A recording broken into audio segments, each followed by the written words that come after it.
যে ফারাক্কার ৪৪টা গেট খুলে দেওয়া হয়েছে, তিস্তার সকল গেট খুলে দেওয়া হয়েছে। যে গল্পটা সবচেয়ে বেশি বলে যে উজান থেকে আসা বৃষ্টির পানি, ভারতের নাম বলে না, ভাসুরের নাম দেখবেন কোনো গণমাধ্যম বলে না। উজান থেকে পানিটা কোত্থেকে আসে? উজানে কি দেবদৈত্য আছে ওরা পানি ছেড়ে দেয়? ওখানে কি তাবিজ দিতে হবে? ওখানে কে আছে যে পানি ছেড়ে দেয়? উজান থেকে দুইভাবে পানি আসে। উজানের দেশ মানে কোনটা? ভারত। উজান শব্দের মানে বাংলাদেশিদেরকে বুঝতে হবে, উজান মানে হচ্ছে ভারত, আমরা ভাটির দেশ। তো উজান থেকে দুইভাবে পানি আসে। উজান থেকে পানি আসে, একটা হচ্ছে বৃষ্টির পানি আসে। পৃথিবীতে সবচেয়ে বেশি বৃষ্টিপ্রবণ অঞ্চল হচ্ছে আমাদের যে পার্শ্ববর্তী ভারতের যে রাজ্য আছে মেঘালয়। এই মেঘালয়ের শিলং চেরাপুঞ্জি হচ্ছে পৃথিবীতে গড়পট্টায় সবচেয়ে বেশি বৃষ্টি হয় হচ্ছে ওইখানে।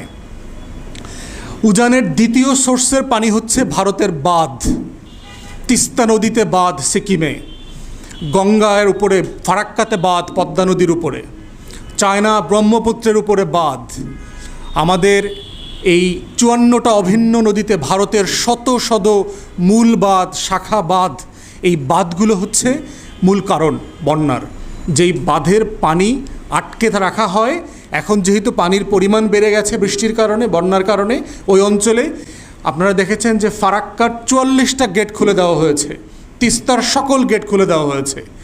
তাহলে বন্যার উজানের পানির মূল সোর্স হচ্ছে ভারতের যে ৫৪টা নদীতে, আমাদের আন্তর্জাতিক নদীতে অন্যায্যভাবে বাঁধ তৈরি করা এবং সেই বাঁধগুলোর দরজা যখন আমার পানি দরকার নাই সেই সময় খুলে দেয়া। এই দুইটা হচ্ছে আমাদের উজান থেকে পানি আসার এবং বন্যা হওয়ার মূল কারণ। এবং উপরের দিকে দেখেন টিপাই মুখে বাঁধ আছে, বাঁধটার ড্যামটা এখনও পুরোপুরি কনস্ট্রাকশন হয় নাই আমাদের অরুণাচল আসাম অঞ্চলের মাঝে। এখান থেকে প্রচুর পানি আসতেছে, যেটা ঢুকতেছে হচ্ছে আপনার সুরমা কুশিয়ারাতে।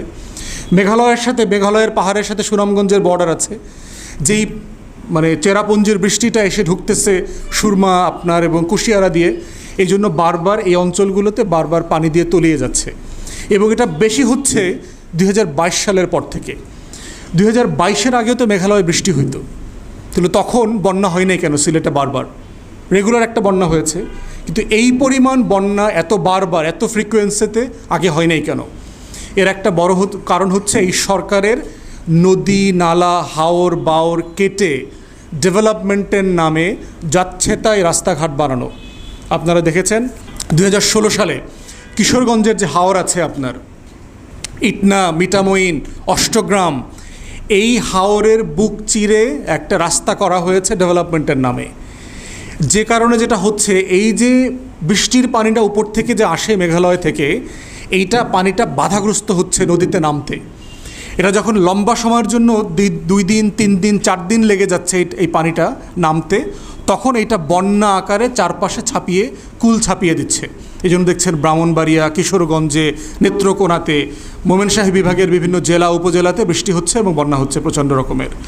তাহলে এই যে ডেভেলপমেন্ট, আপনি দেখেন একইভাবে বন্যা হচ্ছে কোথায়? আপনি দেখবেন চলন বিল ডুবে যাচ্ছে, আমাদের ঐতিহাসিক বিল, যেটার গত শতাব্দীতে আমরা দেখেছি এটা ১৫০০ বর্গ কিলোমিটার ছিল চলন বিল, যেটা রাজশাহী বিভাগের পাবনা, সিরাজগঞ্জ, নাটোর এই জেলাগুলোর উপর দিয়ে প্রবাহিত ছিল।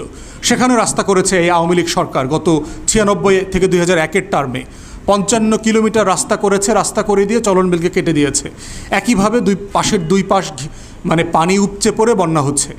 তাহলে বন্যার আর একটা কারণ হচ্ছে এই যে রং ডেভেলপমেন্ট ওয়ার্ক, যেগুলো আমাদের প্রয়োজন ছিল না এখানে রাস্তার।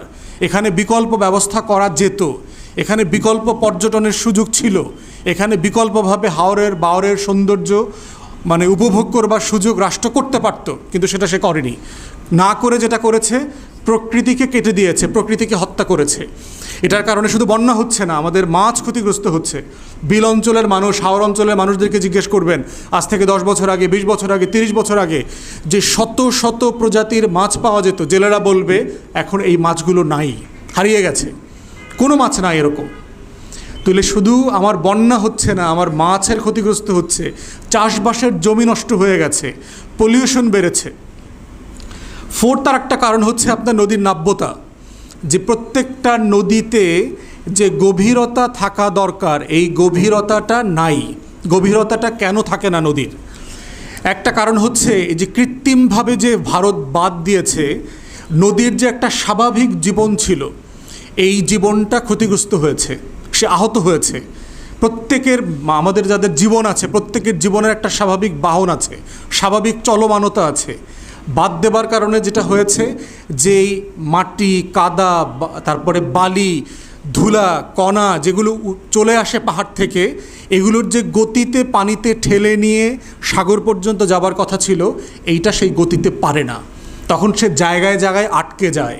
এই আটকে যাওয়াটা যখন বড় আকার ধারণ করে, ওই জায়গাটাকে আমরা তখন চর বলি। যে আমরা দেখবেন যে চর জেগেছে বলি। এই চরটা জাগলো কেন, কিভাবে জাগলো? এটা জেগেছে কারণ এই যে নদীর পানির সাথে যে বালু আসছিল, সেটা যে গতিতে পানির স্রোতে বঙ্গোপসাগরের দিকে চলে যাওয়ার কথা ছিল, এটা সে যেতে পারে নাই। তো নদীর নাব্যতা কমে যাচ্ছে। এটার প্রথম কারণ হচ্ছে বাঁধ। 54টা নদীতে ভারত যে বাঁধ দিয়েছে এগুলো। দ্বিতীয় কারণ হচ্ছে আমাদের সবার, ভারত এবং চায়না থেকে যে পলিউশনের প্লাস্টিক আসতেছে, ঠিক একইভাবে বাংলাদেশিরাও প্রচুর পরিমাণে প্লাস্টিক দূষিত, তারপরে আরও যারা দূষিত যত কণা আছে, বিভিন্ন কেমিক্যাল ওয়েস্ট। আপনারা পুরান ঢাকায় যাবেন, দেখবেন বুড়িগঙ্গার পাশে দিয়ে কিভাবে ময়লা ড্রেন দিয়ে ময়লা কেমিক্যাল বের হচ্ছে সেখানে। এই ময়লাগুলো, প্লাস্টিকগুলো মাটির নিচে জমে থাকে, জমে আস্তরের পর আস্তর হয়। আমরা গত কয়দিন আগে, কত বছর 2-3 আগে দেখলাম বরিশালের কীর্তনখোলা নদীর 26 দিন ধরে ড্রেজিং করতেছে, শুধুমাত্র প্লাস্টিক এসছে, শুধুমাত্র প্লাস্টিক আসতেছে। তাহলে এই যে আমাদের নিজেদের কামাই 2 হাতের, যে এই প্লাস্টিকগুলো কীভাবে বর্জ্য অপসারণ করতে হবে, বাজে পানি, নোংরা পানি ঢোকা বন্ধ করতে হবে, প্লাস্টিক যেন নদীতে না যায় সেটা কিভাবে বন্ধ করা যায়, তার কোনো উদ্যোগ, চেষ্টা আমাদের পরিবেশবিদরা, পরিবেশ আন্দোলন যারা করছেন, তারা বলবার পরেও কোনো উদ্যোগ নেওয়া হচ্ছে না। অতএব নদীর যে গভীরতা সেটা কমে যাচ্ছে। বন্যার আর একটা কারণ হচ্ছে যে নদীর পানির সাথে কানেক্টিভিটি থাকে, দেখবেন আমরা যেটাকে খাল বলি, ব্যার বলি, ঝাপসা, মানে ছোট ছোট কানেক্টিং নালা থাকে যেখানে পানিগুলো জমে। আপনি দেখবেন এই নালাগুলো যেগুলো শহরের মধ্যে ছিল, এগুলো সব ভরাট হয়ে গেছে। নদীর পাড় ঘিরে যারা দখলদার আছে সরকারি দলের, এরা দেখবেন পাড় ঘিরে ঘিরে দালান কোঠা করছে।